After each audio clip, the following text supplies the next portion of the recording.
ये रोड गाजीकोट की तरफ से आ रहा है। ये बंदा बैठा हुआ था, ये राशिद खासकैली वाला का board Peoples Pakistan Peoples Party का, जिसपे बिलावल साहब चेयरमैन की तस्वीर है।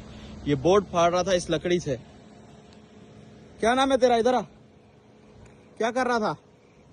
बोर्ड नहीं खींच रहा था मैं। ये लकड़े से ऊपर क्या कर रहा था? अभी मैंने बोला है लकड़ा इधर पड़ा हुआ था। लकड़ा उठा के तू ऊपर बोर्ड पे क्यों मार रहा था? बोर्ड पे नहीं मार, साफ कर रहा था। साफ मैं इतना मारूंगा ना तो ये याद रखेगा। भाग यहाँ से, अच्छा चल। साफ कर रहा था। साफ में उसको यार साफ कर रहा था, मैं दूर से देखता हुआ आ रहा हूँ। फाड़ रहे। ये बिकेगा तो किसने भेजा तुझे? किसी ने भी नहीं। कौन भेजेगा साफ?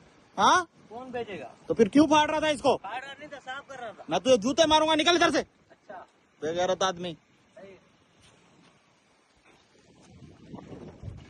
ये देखें जी, ये किया जा रहा है यहाँ पे। चल सीधा यहाँ से।